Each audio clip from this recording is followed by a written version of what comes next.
Bueno, pues ya tenemos al aire aquí a nuestro invitado y pues analista, el licenciado Rubén Armenta Sanabia, con el cual pues ya habíamos acordado platicar dos temas en específico. Uno, pues que él lo más seguro es que puede dominar bastante bien, y es el tema de esta intención que tiene la alcaldesa de Mexicali y el secretario del municipio de trasladar ciertos cobros de predial hacia el gobierno del estado, y que sea este quien cobre y le reintegre una comisión en base a este aspecto. Y pues también traemos otro tema, ¿verdad, licenciado? Así es, el tema de la denuncia presentada por el Partido Acción Nacional en contra de los señores diputados y demás funcionarios involucrados en la reforma, ahora sí declarada inconstitucional el día lunes 11 de mayo. Bueno, pues perfecto. ¿Con cuál quiere empezar? ¿Qué les parece sobre la denuncia? Pues adelante. Primero agradecerte, Toña, y a Mari, un saludo a todos y a todo tu auditorio. Muchas gracias por la oportunidad de platicar sobre este tema tan importante que fue la denuncia presentada por el Partido Acción Nacional en contra de exdiputados de la legislatura pasada. Yo creo que la importancia no nomás es que lo haya hecho el propio Acción Nacional, sino también otros actores políticos. Te he entendido que también el Partido de la Revolución Democrática a nivel estatal aquí la presentó, a nivel nacional, otros ciudadanos interesados en los temas presentaron denuncias, e inclusive un grupo de panistas de mutuo propio en la ciudad de Tijuana presentaron denuncias ante la Fiscalía General. Incluso ellos presentaron contra Kiko Vega y contra Jaime Bonilla también, ¿no? Es correcto, los ciudadanos panistas de la ciudad de Tijuana también presentaron ahí como probables responsables al funcionario actual, al gobernador Bonilla, y efectivamente también al anterior gobernador del estado, Francisco Kiko Vega. Efectivamente así es.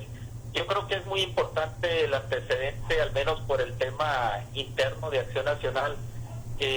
Primero, ante un hecho indubitable, un hecho que no tiene precedentes, y lo digo por los calificativos, por la forma en que la Suprema Corte de Justicia es tan tajante en la resolución que deja y que queda claro la inconstitucional de norma que había aprobado la legislatura pasada.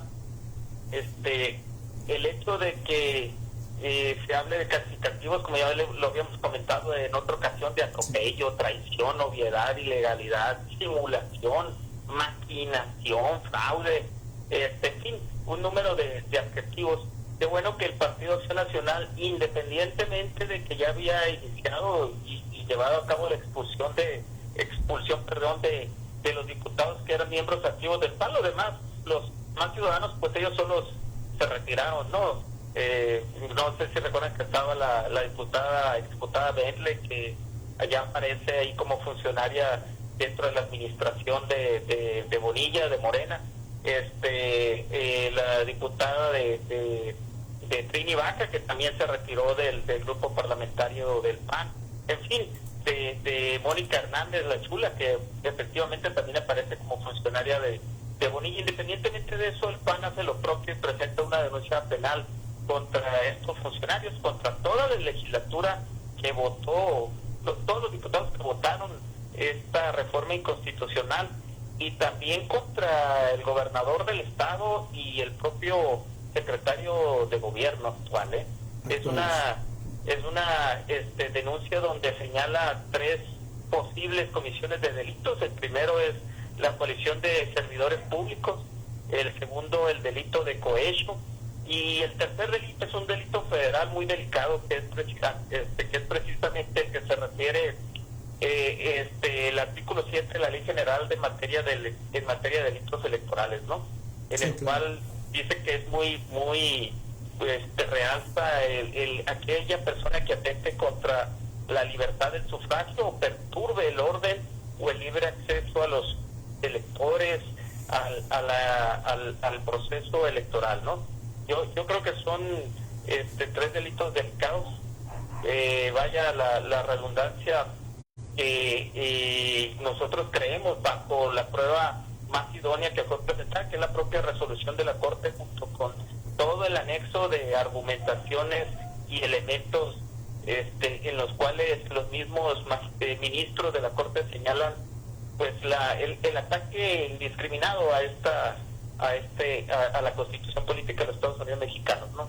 Yo creo que están todos los elementos. Yo quería hacer de realce una pregunta que hicieron ahí en una rueda de prensa que dio el dirigente estatal el sábado, sí, y que mencionaba ahí un reportero con todo el entusiasmo ahí, que el mismo secretario de gobierno, el señor Amador, el doctor en Derecho, creo, señalaba que no iban a poder ser procesados los señores exdiputados porque ellos tenían el derecho a expresarse libremente y haciendo alusión a un principio que efectivamente la Corte hace muchos años, cuando estamos hablando, creo que es un principio que se utilizó aproximadamente en 1957 al 60 y tantos, cuando los diputados se expresaban en la Cámara y no podían ser reconvenidos, es decir, no podían ser llamados a los tribunales ni al Ministerio Público por una cuestión de lo que dijeran ahí. Situación que pues no tiene nada que ver ni encuadra siquiera en el tema porque se trata de una resolución, es decir, de un acuerdo, es decir, de una toma de decisiones de estos señores diputados, ¿no? Bueno, pues ahí habrá que ver qué es lo que sucede, lamentablemente, y es lo que el pueblo o los que más o menos conocemos, pues lo más triste de esto es de que se les hace el juicio político, pues nada más se les inhabilita, quedan muy a gusto, se les inhabilita aquí en el estado, pero se pueden ir muy a gusto a trabajar y a seguir haciendo lo suyo, como dicen. Es el caso del secretario de gobierno Amador, que creo que está inhabilitado en Chiapas, pero aquí en Baja California es el opus men del derecho, ¿no? Sí, efectivamente. Bueno, no me consta lo que te comentan, ¿no? Sí lo he oído, lo he escuchado. Es lo que se dice en pasillos, ¿no? Sí, exactamente. Lo que sí es cierto es que en el caso particular de la denuncia penal que se está presentando, no es el juicio político. Tengo entendido que para el efecto dentro del Congreso de esta legislatura, el Partido Acción Nacional y también la diputada Eva María, sí, va a presentar el juicio político contra los mismos, porque hay que recordar que el juicio político tiene y prescribe en un año, está en muy buen tiempo todavía para presentarlo. Esto es relativo a los delitos, y es decir, como sanción no necesariamente tienen el tema de estos delitos. Esta presentación ante la Fiscalía General del Estado no es inhabilitarlos, sino efectivamente tienen pena corporal, desde prisión de 6 meses a 3 años en el caso del delito en materia electoral, y un tanto muy parecido en el caso de los otros delitos, el de acumulables. Funcionarios. Sí. Acumulables. Sí, así es. Yo me gustaría nomás dar lectura al artículo 294 de nuestro Código Penal de Baja California, para que tu auditorio ahí escuche lo delicado que puede ser y puede llegar a ser esto, ¿no? Por favor. Meten el delito de coalición de servidores públicos los que teniendo tal carácter se coaliguen para tomar medidas contrarias a una ley, en este caso la Constitución, a un reglamento u otras disposiciones de carácter general, impedir su ejecución o para hacer dimisión de sus puestos con el fin de impedir o suspender la administración pública en cualquiera de sus ramas. Es decir, que está previendo el delito precisamente lo que sucedió. Funcionarios de dos poderes distintos, en este caso el Congreso del Estado, diputados, y funcionarios en este momento del Poder Ejecutivo, se ponen de acuerdo para invalidar una ley. ¿Cuál ley? Precisamente el artículo 8 transitorio de la Constitución Política de los Estados Unidos Mexicanos, y la modifican a su manera. Por cierto, ¿qué sucedería con los legisladores de esta administración que pues se vio de una manera muy burda, muy pues clara, el que ocultaron la información y la presentaron en el momento que ellos quisieron, y tratando de al máximo generar tiempos muertos para que avanzara lo más posible esta ley. También deben de ser llamados efectivamente como delito de coalición de servidores públicos. Estamos hablando de la mesa directiva de la legislatura pasada, y efectivamente el hecho de estar retrasando la publicación y escondiendo, ¿no? Escondiendo, iba a decir perdiendo voluntariamente, no, más bien escondiendo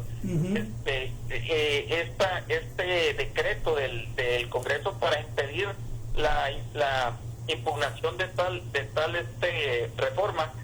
Obviamente también entran dentro del término de coalición de servidores públicos previsto en el artículo 294, y efectivamente están en el denunciados en el cuerpo de la denuncia, forma parte. No están fuera, están también ellos denunciados. Perfecto. Bueno, por tiempos vamos cambiando, pasando el tema, a menos de que quieras hablar con algo más sobre este tema en lo particular.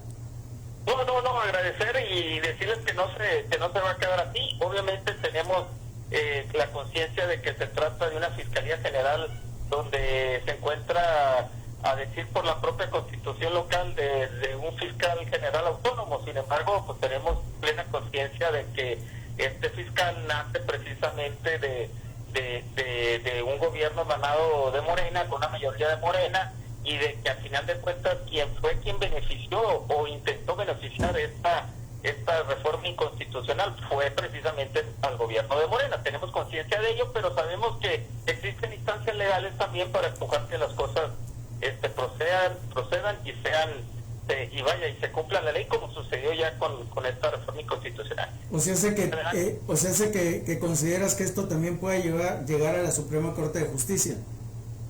Por cuestión técnica jurídica, no a la Suprema Corte, pero sí a los tribunales federales. Perfecto. Por otro lado, el otro tema, este intento de generar esta participación al gobierno del estado en el cobro del impuesto predial municipal. Bueno, yo comentaste, Toño, en primer lugar, que yo entiendo primero de entrada todas las administraciones públicas estatales y municipales tienen que hacer lo imposible dentro de lo posible legalmente para llegarse de recursos financieros y cumplir con las expectativas de quienes votaron, y los que no votaron también, de toda la sociedad, ¿no? Entiendo que tal vez dentro de la administración pública municipal, específicamente de la presidenta y de quienes integran su grupo de asesores financieros, existe, yo lo entiendo así, alguna necesidad por recabar más fondos, más ingresos para cumplir sus obligaciones. Sin embargo, yo creo que todo tiene que ser dentro del marco de la ley y de la Constitución. Realmente nosotros como partido, como Acción Nacional, como gente que ha trabajado, inclusive como gente que tiene conocimiento de haber estado en administraciones públicas, sabemos que el marco constitucional federal y local nos señala que el predial es uno de los impuestos y de las contribuciones, ahora sí que de naturaleza, de esencia municipal. Tan es así que todas las administraciones panistas al contrario, han luchado y han tratado de hacer que este predial tenga una base de cobro más alta. No nomás me refiero al porcentaje, sino también que se pueda cobrar, por ejemplo, a los terrenos, los inmobiliarios donde se encuentran oficinas federales, caso de Pemex, caso de la CFE, caso de las instalaciones del aeropuerto, en fin. Ha sido una lucha constante, hay juicios, en fin.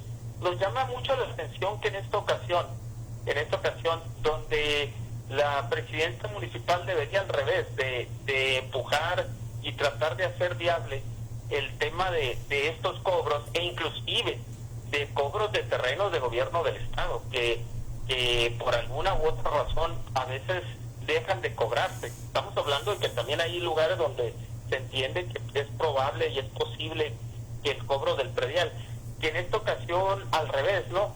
Que se solicite pide a gobierno del estado que haga el cobro.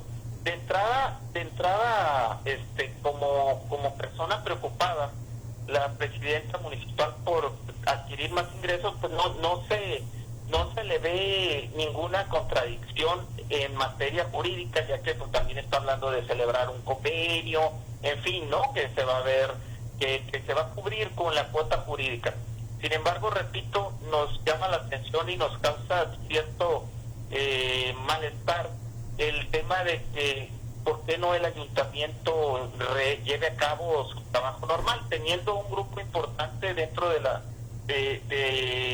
administración pública municipal, específicamente de la tesorería, de funcionarios que se encargan a recaudar, a buscar el pago, a hacer su chamba y su trabajo municipal, y un número importante de auditores y gente que se dedica a eso dentro del ayuntamiento, y que inclusive por cuestión legal tienen ellos un porcentaje de los gastos de ejecución bien clarito ahí en la norma y en la ley que se les entrega por esa búsqueda del pago previa.